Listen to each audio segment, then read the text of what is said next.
All right, ladies and gentlemen, Fab's in the house, and welcome back to the channel. Today I'm in the house with one of the best haptics that they are available. I mean, this is insanity, crazy, nice haptic prestige. But hey, don't forget to like this video, subscribe, comment, share, enjoy the video, laugh, cry, do whatever feels good to you, because this is going to be an amazing one to check and to maintain and to take it down and to clean it up and to see if we can tune it. But no, it's not possible. This is already ridiculously good, but I just want to share with you the process. So we're gonna do T8 Torx bit for the handle screws, which is 1 and out, and 2 and out, and then you just leave it there. Change it to a T15, and you tackle the pivot screw from the show side. You take it down like that, and don't even forget to touch the pivot screw on the lock side, because that holds the detent in place, so you don't want to mess with that for sure. And make sure you break the detent first, and then the scale is gonna pop out. Just a gentle wiggle, really gentle, and boom, and you are in business. Remove carefully the blade on the side, and that's it. So this is super clean because I already cleaned it, to be honest with you, but I just want to share with you the process that's needed to maintain and clean up a haptic prestige. I mean, it's the same thing as the haptic, but you can admire the internals of this. Look at the job that Angie did with the, I mean, crazy, guys, like insanity in a good way.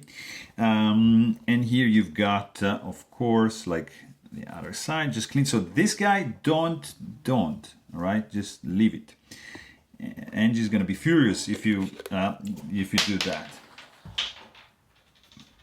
So just don't touch this this pivot here. Just leave it there. That has to be there. It might screw up with the geometry, so you don't want to do that.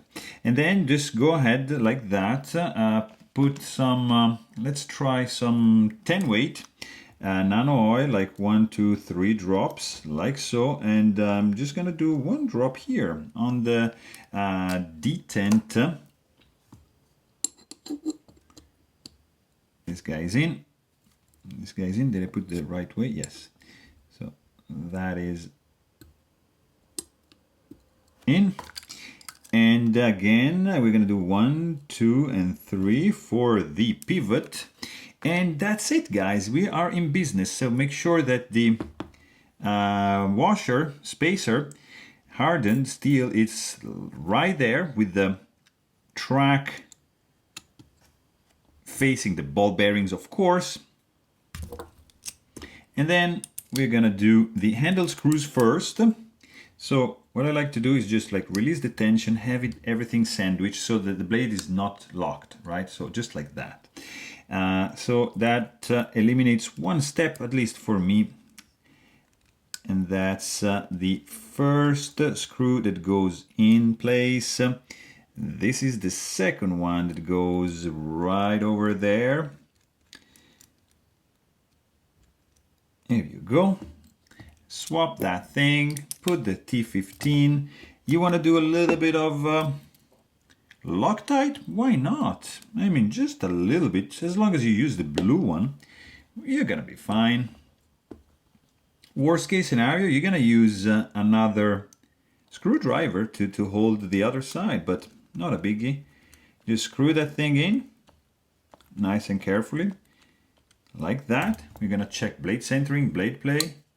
Look at this. Oof.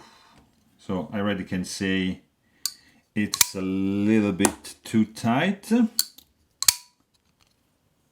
See, we want a little bit looser action, so I'm just gonna do slowly, increments.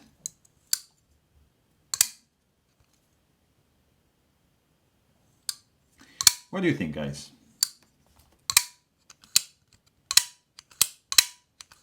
I don't know.